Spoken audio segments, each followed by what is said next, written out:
आप लोग ई श्रम कार्ड बनवा लें, ये बहुत ज़रूरी है। अच्छा, आप ई श्रम कार्ड का नाम जानते हैं, समझते हैं। अच्छा, एक चीज़ आप लोग ये समझ लीजिए कि ई श्रम कार्ड जो है वो किसका किसका बनता है। लोगों के मन में बहुत सा सवाल है, बहुत से क्वेश्चन है, वो मैं आपको बता देना चाहता हूँ, बहुत शार्ट में बताना आऊँगा। ई श्रम कार्ड के लाभ, नुकसान सब मैं बताऊंगा, और कौन इस फॉर्म को भर सकता, मतलब कौन इस फॉर्म के लिए आवेदन कर सकता है, कौन इस फॉर्म का पात्र है, कौन फॉर्म भरने के पात्र है और उनको क्या लाभ है, मैं आपको इसमें डिटेल में बताऊंगा। आप इस वीडियो को अंत तक देखिएगा। सबसे पहले ई श्रम कार्ड है क्या, ये आप जान लीजिए। श्रम कार्ड का मतलब आप समझते ही हैं, जिसको अंग्रेजी में लेबर कार्ड। तो ई श्रम कार्ड जो है, इसको वो लोग आवेदन कर सकते हैं जो मजदूर वर्ग है। मजदूर वर्ग, अब मजदूर वर्ग में हर तरह का कार्य आता है। मिस्त्री हो गया, बढ़ई हो गया, नाई हो गया, धोबी हो गया, मतलब ओवरऑल ये कह सकते हैं हम, जो गवर्नमेंट जॉब में नहीं है, मतलब जो गवर्नमेंट जॉब में नहीं है, वो लड़का हो लड़की हो, स्त्री हो या पुरुष हो, जो गवर्नमेंट जॉब में नहीं है, वो सब इस फॉर्म के लिए आवेदन कर सकते हैं, वो सब इस फॉर्म को भर सकते हैं, वो सब पात्र हैं। इस फॉर्म को भरने के लिए वो लोग सभी पात्र हैं। देखो, मैं डिटेल में लिस्ट बनाऊंगा तो 20 पन्ने की ये लिस्ट है।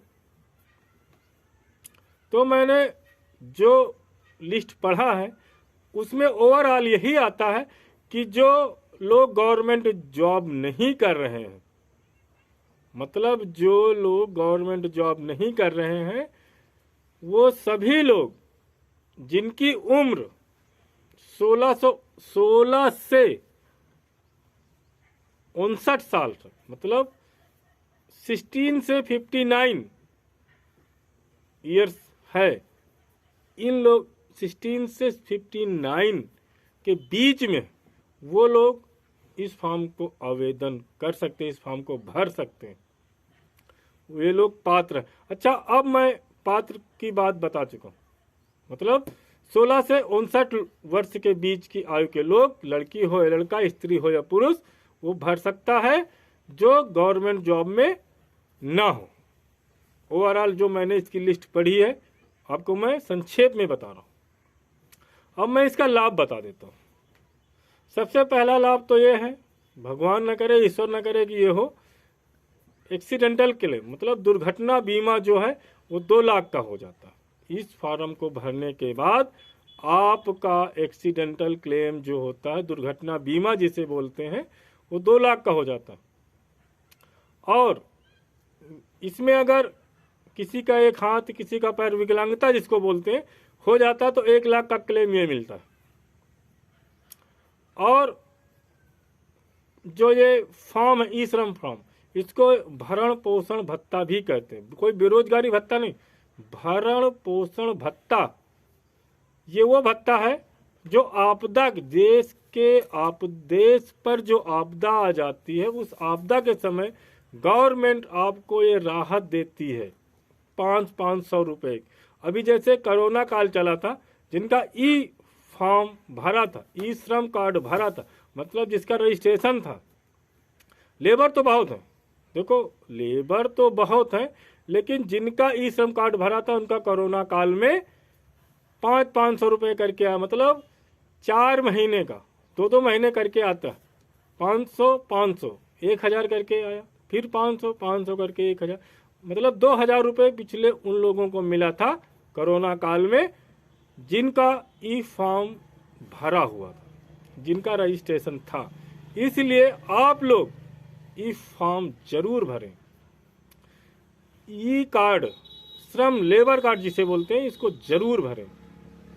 देखो, लेबर काम करना सब लोग करते हैं, लेकिन आप लेबर हैं, जब आप रजिस्ट्रेशन कराएंगे तभी तो सरकार जानेगी कि आप लेबर हो, अन्यथा आप करते हो तो हो लेबर का काम, लेकिन रजिस्ट्रेशन नहीं है तो सरकार की लिस्ट में आप नहीं हो तो लेबर नहीं हो, तो आपको लाभ कहाँ से मिलेगा। देखो सरकारी योजनाएं बहुत सी आती, सरकारी योजनाएं बहुत सी आती, 80% योजनाओं का लाभ हम लोग नहीं ले पाते हैं क्योंकि जानते नहीं, ना जानने की वजह से हम लोग 80% सरकारी योजनाओं का लाभ नहीं ले पाते। इसलिए ई श्रम कार्ड जो है उसको बनवाइए, ये बहुत ज़रूरी फॉर्म होता है। और जनवरी से उन लोगों को 500-500 रुपये मिलना शुरू हो जाएगा जिनका ई श्रम कार्ड बना होगा, लेबर कार्ड बना होगा। और अभी सिर्फ ये आया है कि जनवरी से आएगा, और अगर नहीं भी आता है तो ऐसी योजनाएं आती हैं जो ई श्रम कार्ड से मिली हुई होती हैं, आप जानकारी करिए। अच्छा, एक पॉइंट आपको मैं बता देता हूँ, लोग कहते हैं कि ई श्रम कार्ड बनेगा कहाँ, इसका रजिस्ट्रेशन कहाँ होता है। तो ये ई श्रम कार्ड वो लोग बनाते हैं जो जन सेवा केंद्र खोले हुए हैं, या फिर कंप्यूटर पे जाकर, कंप्यूटर की दुकान पे आप जाकर पूछिए कि ई श्रम कार्ड बनता आते हैं आप कि नहीं बनाते, इसका रजिस्ट्रेशन करते हैं कि नहीं करते। इनका रजिस्ट्रेशन करते हैं सहज जन सेवा केंद्र के लोग, जो फॉर्म फिलअप करते हैं उनसे आप जानकारी करेंगे तो पूरा डिटेल वो आपको बताएंगे। लेकिन डिटेल का मतलब 20 पन्नों की लिस्ट है, वो आपको सब कुछ नहीं बताएंगे, लेकिन इतना आप समझ लीजिए कि ई श्रम कार्ड है तो आपको बेनिफिट मिलेगा। बहुत से लाभ ऐसे हैं जो ई श्रम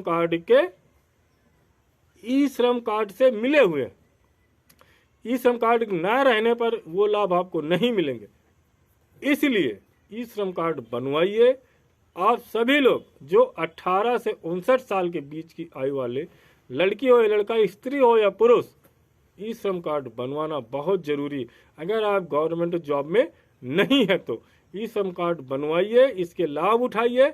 और ये सबसे बड़ा काम तो ये है कि आप सरकार की नज़रों में पहुंच जाते हैं, कि आप सरकार के नज़रों में पहुंच जाते हैं कि आप लेबर वर्ग के काम है। खुदा ना खास्ता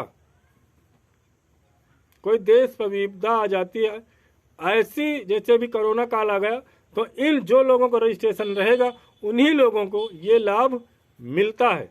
सरकार की तरफ से जो भी सहायता होती है, जिनका रजिस्ट्रेशन होता है, उन्हीं लोगों को ये लाभ मिलते हैं। मतलब सरकार उन्हीं लोगों को लाभ देती है जिनका रजिस्ट्रेशन होता है, अन्यथा आपको कोई लाभ नहीं मिलेगा।